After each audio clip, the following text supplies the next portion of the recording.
Hi, everyone, and welcome to episode 80 of the Purple Hyacinth podcast. And today we have Leslie and Corrine with us. So why don't you ladies introduce yourselves? Hi, I'm Corinne. I'm from Alexandria, Virginia. I run a coffee shop, but I am studying to get my master's in publishing. I have two big old fluffy sheepdogs that may jump up here. And I fell in love with Purple Hyacinth, I would say like 2 months ago I started reading it. It's very different from everything I've read on Webtoons with the mystery, and I love Agatha Christie, and it kind of reminded me of that Victorian Agatha Christie kind of style. So here I am. And I'm Leslie. I am a new-ish comer to the Webtoon scene. Started out reading Midnight Poppyland and then found Purple Hyacinth over the summer. And similarly, really wound up just enjoying the sort of gritty visual aesthetic, the gritty story, you know, as much as I hate to admit it, I just really do love the they hate each other, but you ship them anyway dynamic. So that did, you know, get me within about the first 2 episodes. In real life, I am a musician, so obviously that's going great right now. And I while away the time reading angsty webtoons. Yes, I think for many of us, Webtoons has been a refuge from the daily life. I know it was for me, for sure. It's also nice to like get to discuss things with people and read all the comments. It is a good substitute for an audience as a musician. So I really enjoyed it. It's filled a hole. Yeah, totally. This is the creative outlet, and then you know you're giving of yourself to the world and your interpretation, and people are receiving it and interacting with it. Okay, so let's get into the episode. So just to recap of the last episode, basically Lauren goes into the station and everyone stares at her because they are suspicious of her. And, you know, like, did she kill 𝗖𝗵𝗲𝗀𝗀? 𝗖𝗵𝗲𝗀𝗀, is that how you pronounce his name? No, 𝗖𝗵𝗲𝗀𝗀𝗀. Is it? I said 𝗖𝗵𝗲𝗀𝗀. I'm thinking 𝗖𝗵𝗲𝗀𝗀, but I think somebody mentioned once that I think sophism wrote it out like so that it rhymed with, she kind of did it a rhyme with mistake. So I think let's call it sake. Yeah. So the whole station is suspicious of her. Lauren goes into the locker room and she has this really interesting conversation with Kieran. I love that, but that's going to be for when we discuss that episode. And Kieran, we leave off with Kieran saying, "What are you going to tell them?" And she says, "The truth." And that's how we leave off last episode. So you're like, Lauren, are you going to tell them the truth? That's not a great idea. Hi guys, I am Loon, and by the way, I've been like, yeah, I was at the circus. What? So, by the way, this is my personal policy in life: is always tell the truth. Not just for like a moral thing, but also because, like, well, honestly, 99.9999% because of the moral thing, but also because your life is much less complicated that way. And you know, when you tell the truth, you don't have to remember alternate versions. You're just like, that's what happened. Mm-hmm. So I get, and you know what they always say, that the best lie is the lie that's closest to the truth. So it's probably what Lauren is going with here. So what happens next? We see what she's actually telling them. She's in the interrogation room, which is kind of interesting that she's now on the other side of the chair, because previously she was the one doing the interrogation before she got demoted. So it's irony, right? She got herself mixed up into all sorts of shady business, and now she's in the sus spot. Yeah. I like how they do the recap at the beginning of a lot of the episodes now, like just the 2-panel recaps. You're like, oh yeah, that's what happened. Because a lot of the webtoons go back and like have to read a couple episodes to remember what was happening. But this, I'm like, oh yeah, okay, yeah, she was gonna tell them the truth. Perfect. Yeah. Mm-hmm. So she's saying, well, kinda, right? Well, kinda is actually, I think it's actually, well, kinda, it sounds like she's still talking to Kieran, but it's probably meant to be for both. Yeah, well, once I get to black, which means she's probably her like mental dialogue. Yeah. Yeah, I think aren't the black speech bubbles, I think, thought like their thoughts, I think. Yeah. Since, you know, mildly inconvenient to come fully clean. Yeah. She's telling the truth, and nothing but the truth, but not the whole truth.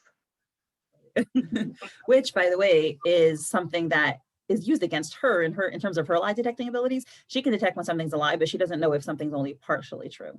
Exactly. So she's using her own weakness, I guess, against the. Ooh, good observation.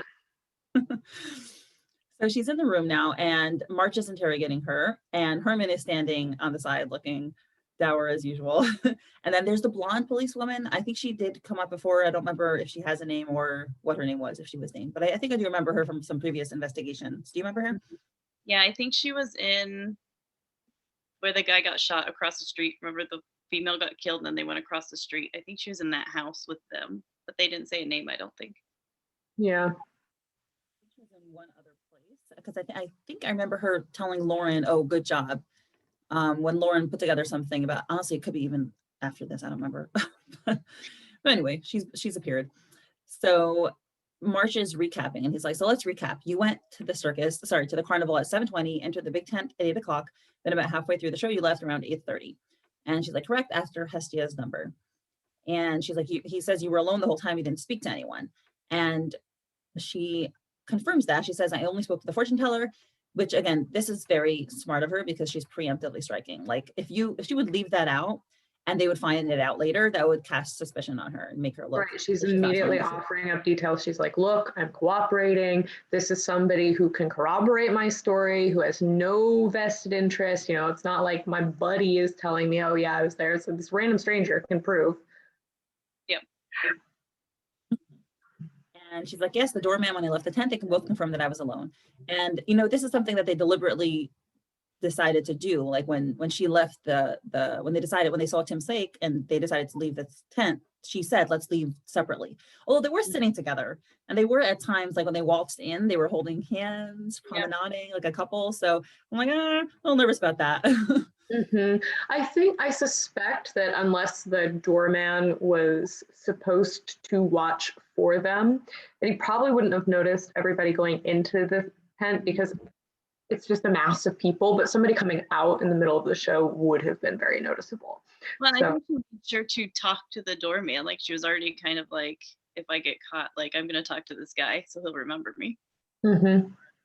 Yeah, she's foresightful. And Hermann is skeptical, and he's like, and you left because you saw Sake in the tent? And she says, yeah, well, I noticed anything ever. Who's this guy? So actually maybe we can make this a bonus question, a discussion of what our feelings about Hermann are, because I don't think I think of him as other people think of him. So you know what, maybe let's do a bonus question. Ooh, okay. Okay. So she says, yes, I noticed him. And her response is pretty antagonistic. Like her fists are clenched. She's narrowing her eyes. Like she clearly doesn't even respond to him in a neutral way. She's antagonistic towards him. She says, yes, I noticed him mid-show walking up to the back seats, and I knew I had to leave because of my restraining order. And Hermann's like, you expect us to believe that? Are you sure you didn't accidentally scratch him with a little golden viper venom on the way out? And they're both like, ooh, like Lauren threw off a shot with, I had to leave because of my restraining order, you jerk. And you know, he comes right back. It's like, oh, both of you are being toddlers. Please stop. Yes, he's, in terms of his like neutral position as a detective, he's not doing great. Mm-hmm. He has been suspicious of Lauren for a while, and he just feels like there's just evidence piling up, and he just does not believe that Lauren is shade-free, which is just justifiable. You know, she is not. He just doesn't understand the reason behind it. It's that classic, like, by the book detective figures out that something is wrong, something is up, and becomes a de facto antagonist by trying to be the good guy by the books, because he doesn't recognize that this is somebody who is operating outside of the bounds of the law with a very, very strong, principled, and ultimately, like, for the common good purpose. Yeah, and I mean, that's kind of what I was going to say, but about my analysis of Hermann. But yeah, he does not tolerate things going outside of the box. And honestly, I wonder if there's a part of him that thinks that she gets special treatment because either because of her brains, which, you know, people do value people who are smart and, you know, as an asset to the department, and also because of her uncle, you know. Right. And actually, there's a statement that he says later, which I'll point out when we get to it, that I think is another reason why he would be resentful. And anyways, I mean, he's like, in his sorry, shoes, I think that's a really fair assessment. I think there's a little bias though, because he wanted that job. He wanted that chief job. yeah. Fair. So it says Fair. first Harvey, less than a month ago, and now 𝗖𝗵𝗲𝗀. Although I will say there's no reason to think that Lauren had anything against Harvey. Harvey was just a random person. Like it wasn't like she had a history with Harvey. But he says people drop like flies around you, Sinclair, which again, I don't think is a fair statement because they literally, Harvey was like anybody, or I guess technically the three who, maybe if you want to say the three who were in the office that early in the morning. But yeah, I guess the second one, it really is only her. Like, oh, one more and we have officially got a pattern. Not great. And now this thing that he said to her, it really triggers her because she's thinking again, there's like this image of murderer, and it's reverberating in her head. And she's thinking back to all the people that Kieran killed in the tower. And really, I mean, she has questioned herself before, but she's questioning it again now. Like, is what I am doing and the person that I am collaborating with, the murderer, the assassin, is it justified? And am I actually doing more good than harm by collaborating with him? Or am I fooling myself? Because I hope she's introspective enough to know that her motives might be clouding her judgment. Am I fooling myself and thinking that my collaboration is going to come up with good, but actually maybe it isn't? So he's touching on like, her one is the nerve cost there. along the way going to put her on the other side of a moral divide that, you know, where the ends don't ultimately justify the means? Hard. I know. I mean, whenever I read like stuff about World War II and negotiations that were made with the Nazis, I mean, it's like you're making a deal with the devil, and I get it, but it's like it's so hard. You don't know if you're doing good or not bad. Like it's impossible. Yeah. I mean, isn't there in the earlier episodes, I can't remember which episode, she's like telling herself like, you need to let this go, like it's been too long, like let it go, but like she just can't, you know. And I think she was on the verge of letting it go, and then thought back, you know, had that recollection of she had known and other people had known, and that sort of put it right back on the front burner for her when she was this close to letting it go. When do you think she was close to letting it go? I think she might have been, but then she saw 𝗖𝗵𝗲𝗀 again, and then she saw the what's his name, whatever, he had that picture that had 𝗖𝗵𝗲𝗀 in the car, and I think she was right back in it. Yep. I don't think she ever let it go. I don't think I don't think she let it go, but I think she was getting to the point where she was seriously considering, like, it's been 10 years, is it time? Not that she had like crossed over to this needs to go in the box now, but it was starting to, the scales were starting to tip a little bit in that direction. And then she saw 𝗖𝗵𝗲𝗀 and it was like, oh, well, never mind, scrap that idea. Right back into it. Yeah. So anyway, she's thinking back to it. And then March, you know, is defending her. And he says there's been a phantom scythe assassin using the same modus operandi for years. And almost a decade of cold cases. Lauren was only a teenager when they started. So he doesn't think that she would have been able to do it. And poor Lauren is thinking to herself, she's like, oh, sweet irony. I know precisely who the killer is for all of these. And I have to keep my mouth shut because she knows it's belladonna. And again, this is like, are you doing more good than harm? And like, even, you know, if you turn her in, first of all, what would happen? Let's speculate. What do you think would happen if she would turn her in terms of, not in terms of what would happen to Lauren and like, how do you know this information, but in terms of what would happen in terms of belladonna? Maybe I should say this for the bonus question. Meaning like, would they be able to get her? I think it's totally fair right now. I mean, to me, I think that one, belladonna probably has some like fail-safe, some plan that is triggered in the event that some informant finds out about her and goes to the police. That just seems like smart assassin, you have that in your back pocket. And Lauren saying it was Belladonna Davenport would trigger whatever that like plan is that's sitting in the back of Belladonna's closet. But then I think ultimately what would happen is, even if they like got her and brought her in for questioning and anything came out of it, that then Lauren would kind of wind up falling on her sword, because she'd have to admit where she'd gotten the information and her involvement there. And again, it's like, you have to tell the lie that's closest to the truth, but just tell the truth because your life is simpler. If she tried to lie to kind of align the stories to point out that she'd gotten the information in an okay way, it would be less strong. And Belladonna would probably go free, probably also knowing who Loon was because of who informed on her. Or Lauren would tell the truth and get herself in a massive amount of trouble, and Belladonna, like 50-50 chance, would go free anyway. I feel like Belladonna would just kill anybody who tried to apprehend her. Or that. Also, strong choice, strong possibility. Yeah. That they'd be like, well, we know it probably wasn't Lauren. Well, and I think, isn't the circus like bankrolled by someone really rich anyway? So I'm sure they all have alibis and backstories and like build up. I So bet even so. if you turned her in, like they'd be, no. Yeah. I mean, Kieran said that that's their specialty, but and yeah. So this isn't convincing enough for Herman, because he says nothing prevents her from copycatting and making it look like it's someone else's job, which actually is pretty astute of him, I think. Yeah, she has access to all the case files. She has access to stuff that's not publicly disclosed. Yeah. He's a detective. In that sense, he's good. He says golden. Now, this line, I think, indicates something. He says golden viper venom might be expensive, but it's nothing your family can't afford.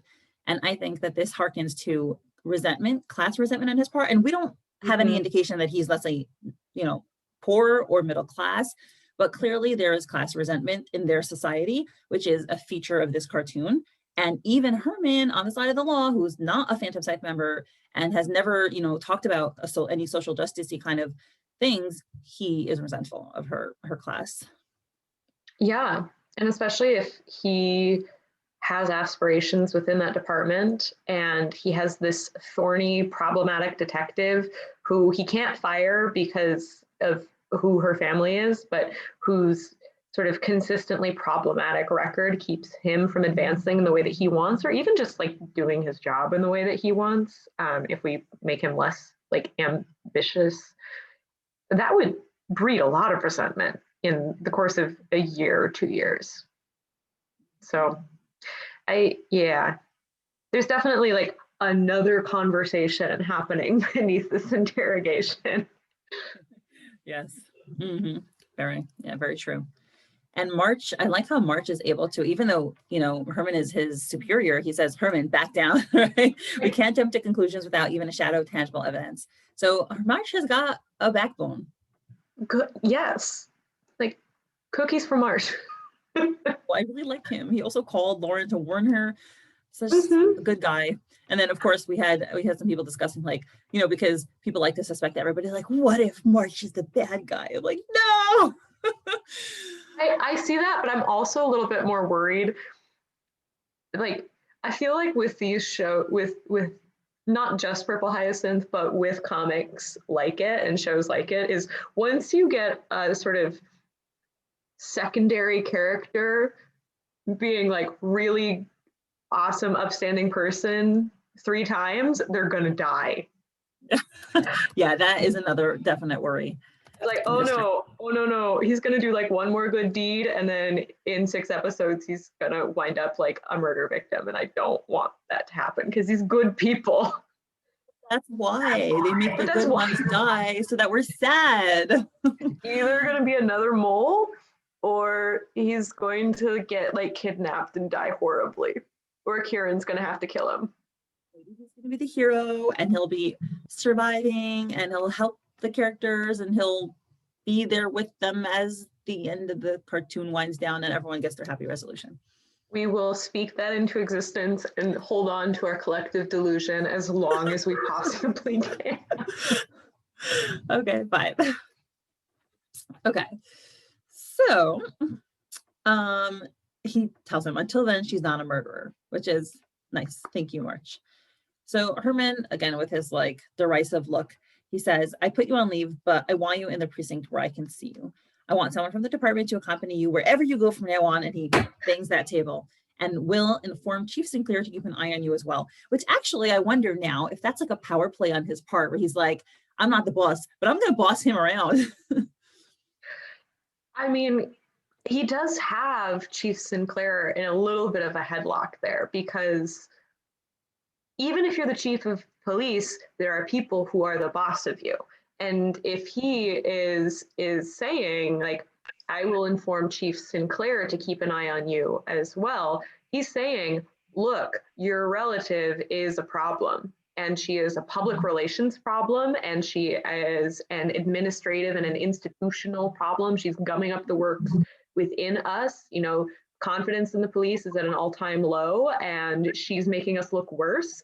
So you better keep an eye on her, or somebody's going to get the axe. And usually the person at the top gets the axe for a public relations disaster. And that's you. Yeah, that's a good point. You know, that was actually something I never understood as a kid, where like the head of a department or institution or a CEO, they would always basically take the responsibility, even if it was something they had nothing to do with, like if it was an underling or something. Mm-hmm. But I mean, now I get it, because like they're that leader and they're supposed to be, you know, knowing everything, blah, blah, blah. But yeah, anyway, totally. That happened. So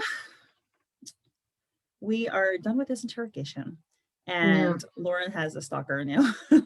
Lauren's gonna have a hard time doing her escapades because someone's supposed to be following her all the time.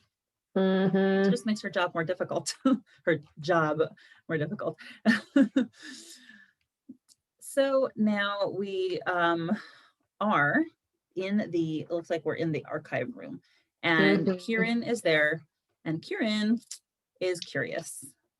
He is opening up transcript for 𝗖's case, Detective Lawrence Sinclair and witness 𝗖𝗵𝗲𝗀.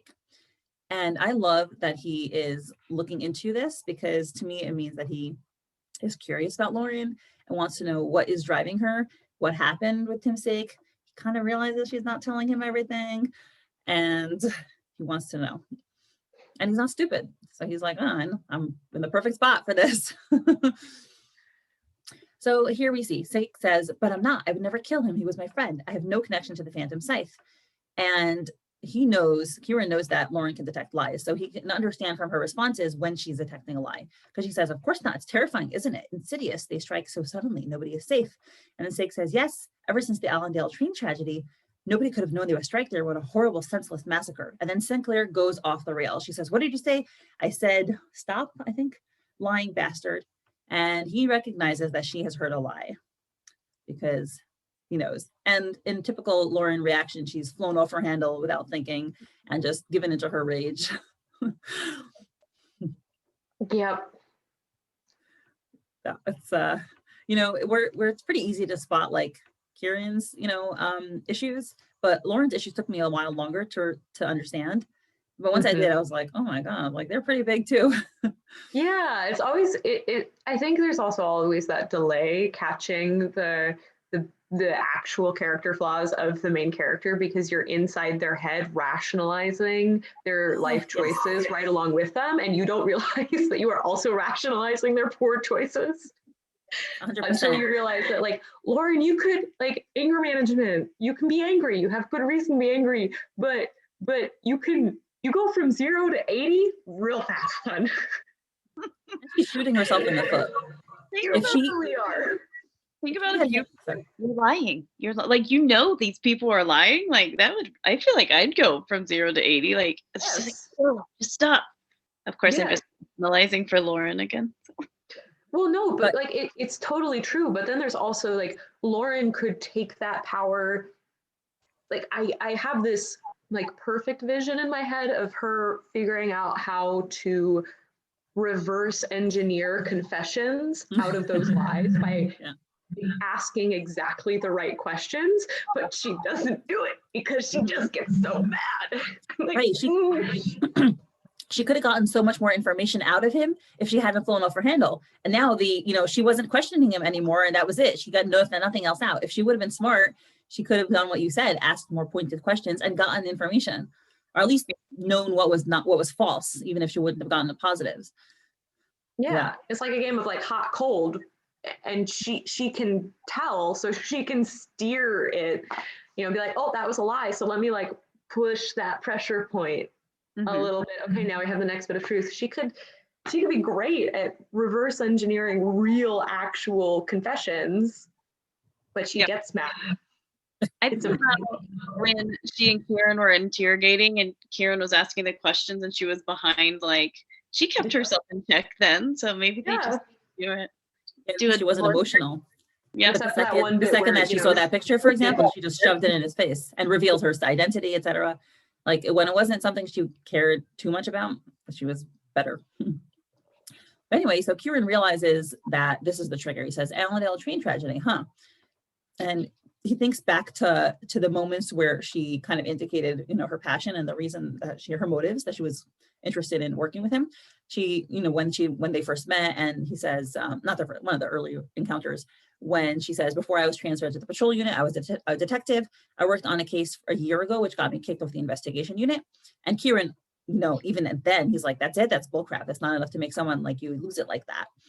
And there was something more to it. And he sees her resentful expression. So he knows he hit gold back then, wasn't there? And then another memory, back in episode 43 in the cave, after he killed everybody, including 𝗯cie, he says, that's not what this is about, is it? You aren't mad because I killed those people. You're mad because I killed 𝗯cie. What's your connection with him? And he sees, 𝗯cie. And then here he flashes back to Lauren when she, shoves that picture in 𝗯cie's face. I'm like, what's your connection with him? How do you know him? Which again is not the best way to get answers out of people, but whatever. So yeah, so he saw something else in that picture that we're not seeing, because it's obviously 𝗖𝗵𝗲 in the truck, but would it make her flip out that much? Yeah, because it's related to her parents' death. Yeah, but then like 𝗖𝗵𝗲 shows up and it's like, but I just feel like, am I missing, every time I see that picture, I'm like, am I missing something in this picture? I think we probably all are. I think it's going to be one of those, for some reason, when I see it, I keep like, my eyes keep going to the license plate. And it's one of those things where I'm like, I don't have the information to understand this has not been presented in the comic yet. So I can't put it together, but something about the framing about it, like, keeps drawing my eye there. So whether it's that or something else, I have a suspicion that there is a mundane detail somewhere in that photo that we'll get more information on in 10 or 20 episodes, who knows, that is the flashpoint. Because it's like if your mom had like a certain bottle of perfume and it always had this like wonky label and you saw it in like the bottom corner of some random selfie on Instagram, like you would have a reaction to it, even if it doesn't pop out of the picture itself, because it's not the point of the picture. So I bet there's something like that in there for Lauren. Or we're fully off in red herring land, either one. I was wondering about the license plate. I definitely looked at that number. So because it's there, it's not blurred out or anything, so maybe there's some significance. So anyway, so Kieran has realized that, Lauren, there's something about the Allendale train tragedy that is important to Lauren. And he says, what did you see in that picture, Lauren? So he's on the case. And by the way, this for me is my personal biggest issue that bothers me, that Lauren does not communicate with Kieran. And, I get that she's always been that way and she doesn't communicate with anybody, but I'm like, you have next to you the person who A, has the same exact motivation as you, B, probably can give you so much information if you would only talk to him. And there's so much, she's putting herself in so much danger by not communicating with him. And he could probably help her so much. And I am going crazy. Of course, it would make the story a lot shorter, but whatever. It would. Like, we wouldn't have the angst, and a perfect main character is a really boring main character. But it is really interesting because the really difficult balances that Lauren is having to walk right now are, of course, what Kieran had to learn how to do several years ago when he started working for the Phantom Scythe. That, like, you have to keep like some part of your life completely separate. You have to know to say exactly the right things. You have to put your personal feelings aside. You have to understand like what you are doing to maintain your image that allows you to pursue this longer term goal that has to be buried like so deeply that no one sees it. And of course, people with quick tempers are going to have some trouble with that dichotomy. And like exactly what you said, like, please just talk to Kieran. He will tell you how to do this. He knows how to do this thing.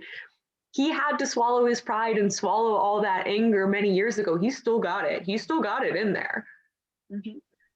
But like, he knows how to manage having to do two impossible, mutually exclusive things for the sake of an important goal. So just talk to him, damn it.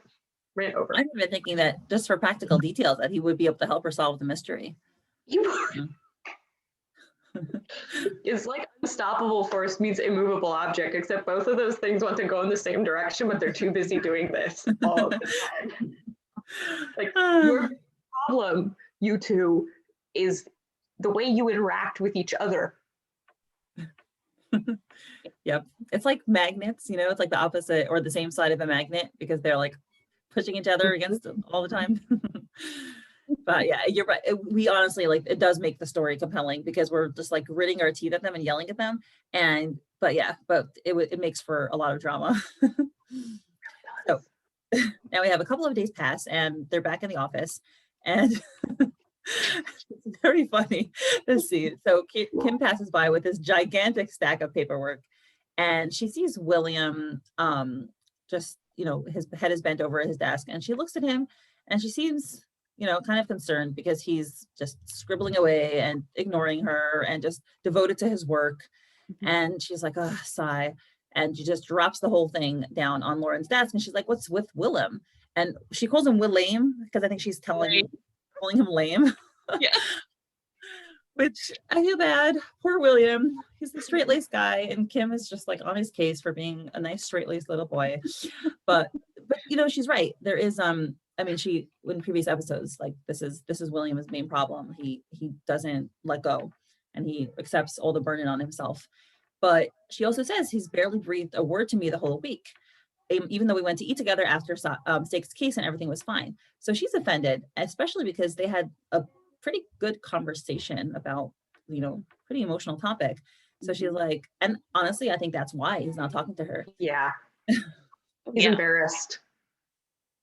It's like, oh, you saw so much of me when I was vulnerable, and I wouldn't have, if I wasn't feeling so crappy, I wouldn't have told you all of those things, even though I desperately wanted somebody to hear them. Now I have to like see you at work, and this is horrible. It's so bad. Yeah, he's not ready to let someone into his life yet. And honestly, that's something that I'm really worried about. I'm worried that he is going to make a giant mistake because he's going to try to live up to his family's expectations and take all the burden onto himself and do the right thing. And I think he's going to be inadvertently doing the wrong thing, not just for himself, but for other people around him.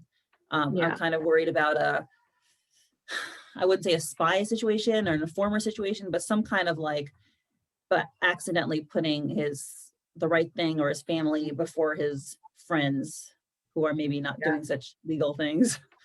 Mm-hmm. Mm-hmm. Or the pressure that he's putting himself under is just gonna, he's gonna crack.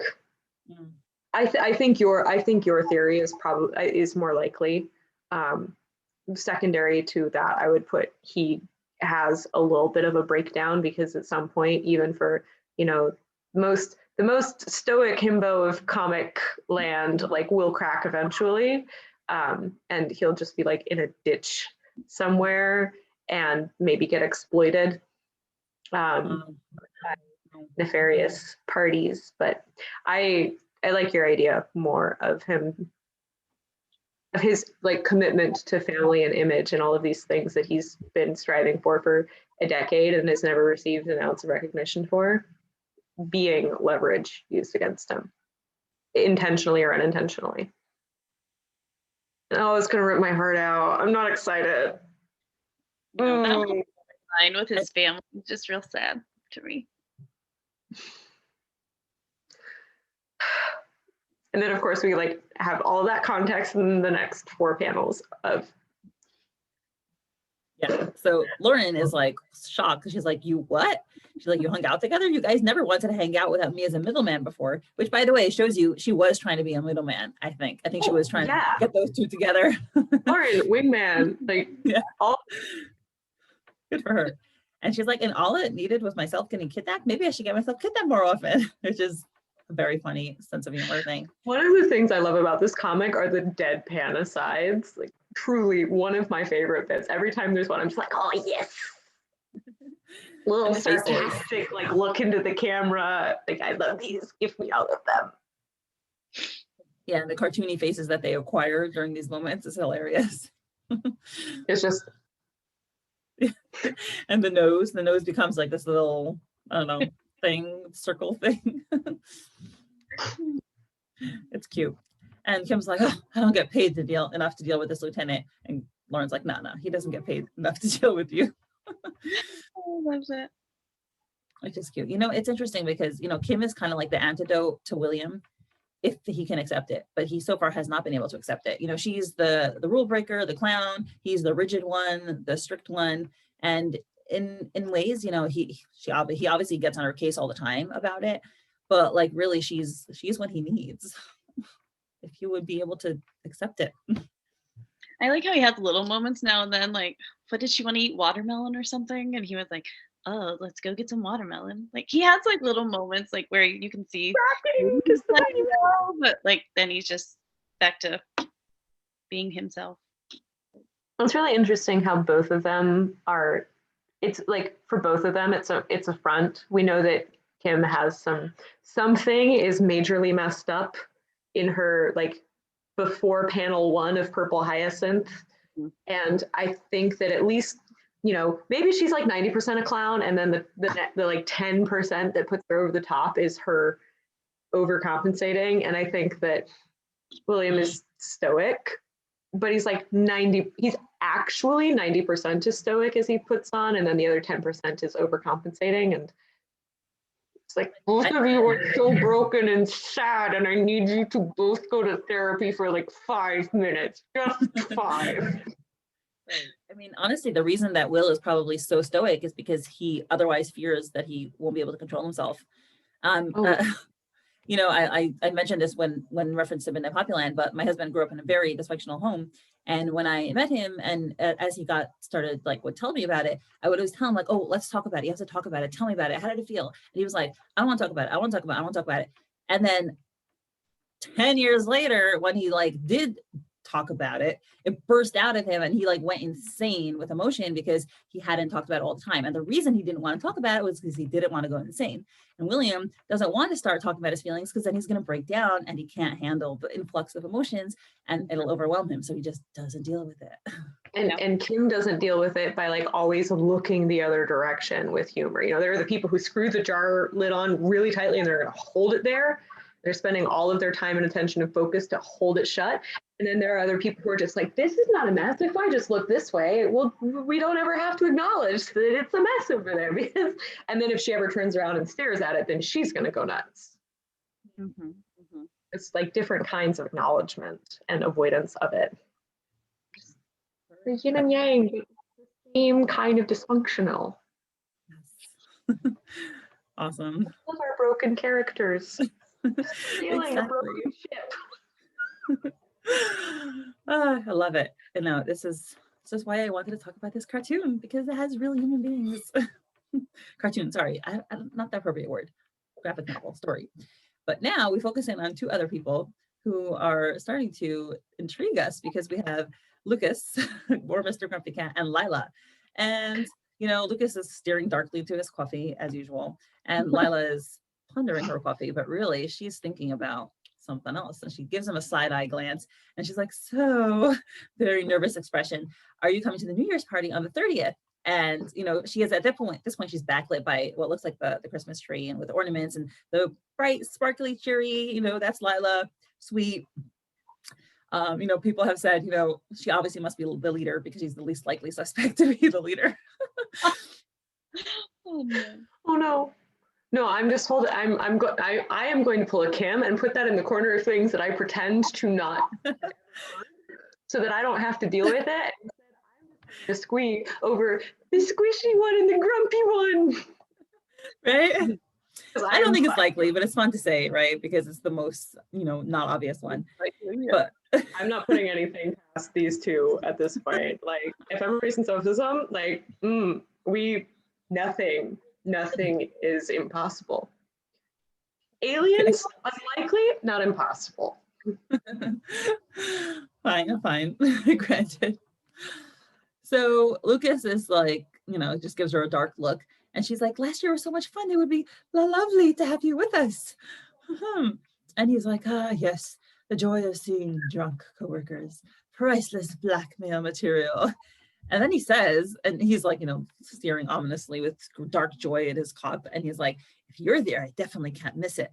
And now she's very confused because she's like, does that mean he likes me? Does that mean he wants to have blackmail against me? Is that still a good thing? Is it like the category of like boys teasing you means they liked you? Like what? And I like her badump has a question mark, like, badump? Confused heartbeat? The maybe? It's one of those things where it's like, he might have meant that like completely sincerely, but he just sets such a terrible precedent with the way he says all other words that come out of his mouth that it sounds threatening. Even if he didn't mean it, he could show up with roses and chocolates and you'd just be like, oh, confused badump?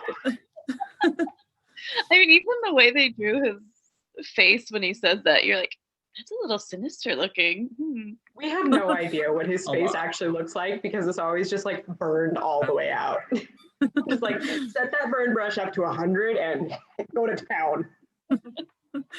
Yep, permanent black around his eyes. And Lauren's looking at all of them and she's seeing, there's like these tornado marks on top of Will and Kim's head, and there's the badumps and there's Lucas, and she's like, too many pent up feelings in this room. So now, perfect timing. I think that's March, right? His hair is blonde there, but I think it's supposed to be March. He's like, okay, Lauren, ready to go home? And she's like, yes, get me out of this room. She is ready. Like, so the tension is so thick, you could get it with a spoon. Yes, got it with a spoon. It's funny. So they're walking home and she's thinking to herself, a week already, they haven't found anything on stake yet, but I suppose I should count my luck for not having his murder pinned on. So, she's frustrated that there isn't more information, but she's kind of grateful that at least they haven't said, yeah, not officially at least, except in Herman's eyes. With all this going on, I barely had time to think about my parents or Dylan, which I find very surprising because like she always had time to think about them. Yeah. Sure. And she doesn't have much time left for that meeting with Sandman that's coming up. Mm-hmm. And she doesn't, we haven't, it could be she's thought about it, but we haven't been privy to her thoughts about what she's thinking about that situation. So which I'm very curious about. She has his time because she's just stuck at her desk now doing paperwork. So why is she not I wonder what's really going on in her brain that she's not thinking about her parents or Dylan. Because it's been like 10 years of her life she's been thinking about this. Right. And she's probably going home in a normal hour now that she's being walked home, and she isn't going out at night. It seems that from later that she hasn't gone out really with Kieran. So what else is she doing, right? So anyway, so she says, oh, this is Detective Wood. It's not March. That makes sense that he was blonde. Thanks, Detective Wood. I'm sorry again that you have to do this because of me. I'll see you tomorrow. And he's like, no worries. It isn't your fault. See you. So, listen, he's at least nice to her. He doesn't seem to be suspicious of her. Yeah. Oh. That feeling of being under somebody's eye, though, I think can really put a damper on, if she's feeling under scrutiny at work, even just doing mountains of paperwork. Yeah, I mean, honestly, emotionally, that must be very tough because these are people who are supposed to be your colleagues and your friends. And now like at least a number of them suspect you, or there's like a shadow of doubt over you. And that must be emotionally very difficult. And I don't know if Lauren, we don't find out, Lauren doesn't talk about it that much. in terms of like how it affects her emotionally, but most normal people I think would be. She's tired. Yeah, like very least she's tired. Her brain's tired, her soul is tired. Does she sleep? Does she eat? Unclear. She's tired. I do think though that Lauren is the kind of person who has tough skin and doesn't care as much as other people would about what other people think about her. Yeah. I think she's more resilient in that way. Mm-hmm. I agree. Well, and it seems that like this guy would March. Like, I think Herman's really one of the only ones that are like, you did this, you're a murderer. Whereas the other people are like, oh, it's not your fault. Like, we need to do this just to like check all the boxes, but we're doing our job. Like, yeah. they seem to not think she's a murderer. I really wonder what her uncle thinks of all this stuff, because we've never really gotten in depth what he thinks about that. 100%. I mean, I'm very, very curious about her uncle, which we could talk about as a bonus question. Because I have to do something there. So anyway, so she leans back. As soon as the gates slam, she kind of lets her guard down as she, leans back against the wall and she goes, sigh. She says, one more week. Now we do find out she is thinking about it. One more week before Sandman reaches out to me. Of all the people I would have expected to help us, he was at the bottom of the list. Can I even trust anything he said that night? Not like I have many more options. And she's just overwhelmed. And like you said, she is tired. And she, she breathes out this beautiful image of like, her leaning back. There's this, the breath from her air, her breath is like crystallizing because it's so cold outside. And yeah, she's overwhelmed. She's under a lot of mental pressure. And as you know, Lauren is somebody who takes everything on her shoulders and doesn't let anyone else in. She hasn't. Oh look, no wonder she and William get along so well. And Kieran and Kim get along so well. Look, they're like pairs. Yeah. Speaking of which, she hears someone say, hey, and she says, Kieran, what are you doing here?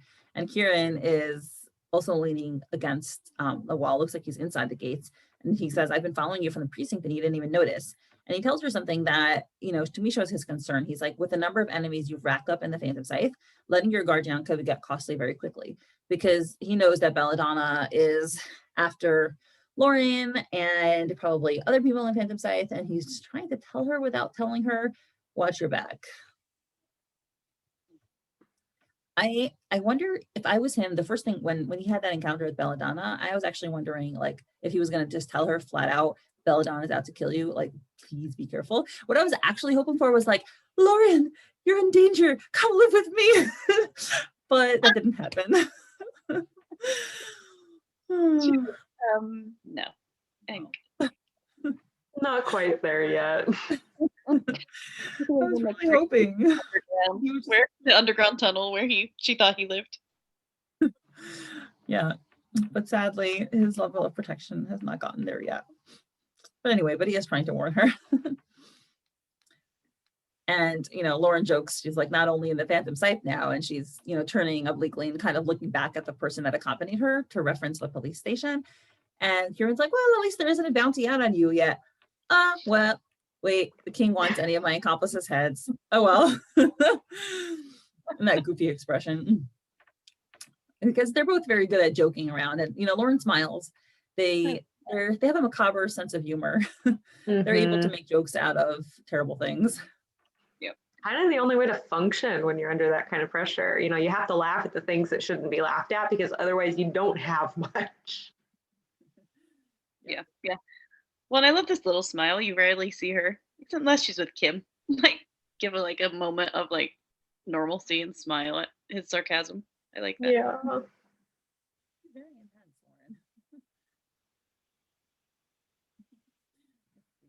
Lauren. And she's like, weren't you waiting here just to remind me of all the great things happening in my life lately? And Kieran's like, no, I actually have something that might interest you. And she's like, what? And she steps towards him. And he says, I have what you need to prove 𝗖𝗵𝗲𝗀𝗀 guilt in 𝗬's case. And that's where the episode ends. And roll credits. Yeah. With the fantastic image at the end. I love that image. It's really cute, especially when they alter it, depending on what happened in the episode. Let's make it spicy. And I love to scroll. I love the let's make it spicy. And then you scroll down and there's always a creator comment. Yes, let's see what the comment is. So Sounds the good. poll is, how much do you want Kiwi to happen? Level A, getting Lauren kidnapped equals dinner. Level B, getting Lauren shot is a hug. Level C, getting Lauren killed. Okay, let's stop there. Yeah, don't kill your main character. Not great for plot. Yeah. Oh, yeah. But anyway, when I first read that, where he was like, oh, I have what it takes to prove his guilt, I was like, yes, he cares about her. He did investigations or whatever he did in the last couple of days to help her out. Yes. I was so happy. I love that. Did you guys think that also? Oh yeah. Yeah. When we saw his image and he's looking through the file, I was like, is he just curious to know more about her? Is he going to try to help her? Like, you weren't sure. You're like, he's just being curious, but then he's like, oh no, he brought her everything she needs. I love that. Yeah. I mean, I think I've been on the Kieran genuinely values Lauren train since basically the beginning, and then it seems like everything else is just like difficulty in execution, such as, you know, those episodes in the 40s that we all love but also all hate. And like, is there enough goodwill on the part of both of them to overcome the crater that those episodes put into their trust?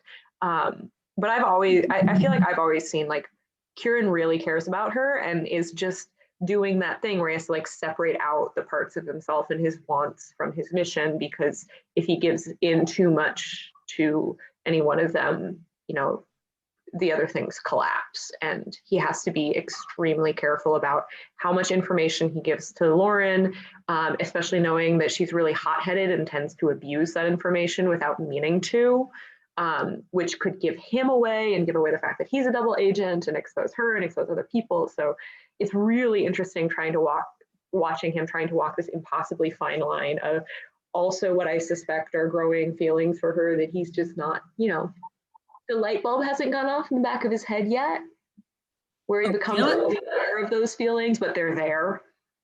So that's what I want to ask. I want to ask that as a bonus question. So should we stop this and go to the bonus questions? Yes. Okay, so I'm going to stop the recording.